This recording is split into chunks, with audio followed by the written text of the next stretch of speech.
How was the weekend? I had a very great weekend. I went to Asaba for a wedding and I can't wait to show you the pictures. It was fun. How I love weddings. There you go. These are the pictures. Yeah, here, here, here. Lovely pictures. It was a beautiful, beautiful wedding. Well, I came back a bit sick, but I am getting better. Welcome to Janelle's Nollywood Diary. For almost 2 weeks now, I've been scanning Netflix looking for the perfect movie to review, and unfortunately, none caught my eye, so I had to jack back to Prime. And I went to the IG page and I noticed Water and Garri pinned on their page, and Tiwa Savage was in the mix. She produced the movie, so I was like, okay, maybe this could be it. This could be something worth watching. It could be entertaining. Tiwa Savage embarked on producing this movie, which was inspired by her album with the same name, Water and Garri, and a movie inspiration that came to her when she was drunk, according to the Punch, which leaves little room to wonder what to expect of this movie, Water and Garri. Let's delve into the synopsis. Water and Garri centers on Aisha, played by Tiwa Savage, who had long-standing dreams of being a fashion designer in America, even though her present situation couldn't allow it. She dreamed it anyway and became it. However, how she became it was unclear.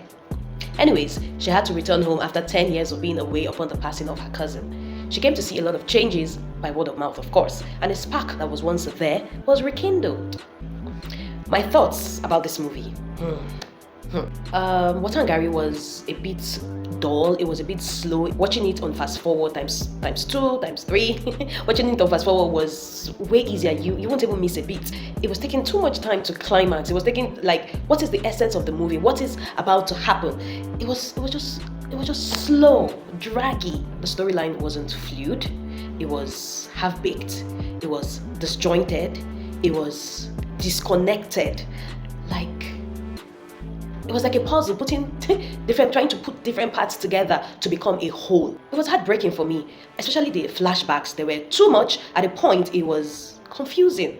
I was trying to follow up on what was happening because of the numerous flashbacks. Now, Aisha was supposed to be a fashion designer, right? But it wasn't portrayed so much in the movie. Being a fashion designer was like her existence, the whole of her existence in the movie. But it wasn't captured aside from the beginning and little tiny bits. Meanwhile, it was all she was talking about. It was all she dreamed of. It was all she wanted to be. And then they just gave us tiny little bits of it. It just didn't make sense. Now, Aisha returning home after a decade was unclear. Why did she come back? To bury her cousin? Home when she heard the news. She came 3 months later, and we do not know if she came for the funeral of the cousin. She didn't go to pay condolence. They only mentioned it once in the movie. Like, what was their relationship like that would drag her all the way after 10 years back home? What was really her reason for coming back? The funeral of her cousin 3 months later? To rekindle her teenage love? To what? I noticed different accents. I noticed different vernacular. So I was trying to pick, where was this movie made? I thought everyone is supposed to be from the east side. Why is there Pidgin? Why is there Yoruba? Why is there some other accent that I do not know of that sounds familiar? Why so many cultural intonation differences, nationality, when they are all supposed to be from the east side? That was a bit confusing. But I must commend the child actors, or should I say children actors. I must commend them. They were superb. They were good. They played their role perfectly well, which is something that is rare in Nollywood. It was good. Kudos to them for that. I can't say for the rest of the actors. The cinematography was pretty good. It was aesthetically stunning to the eyes. I loved the pictures. I loved what I saw. It was amazingly beautiful. Wow.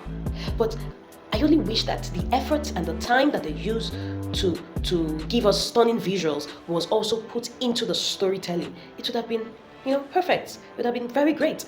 But this is something I usually see in Nollywood.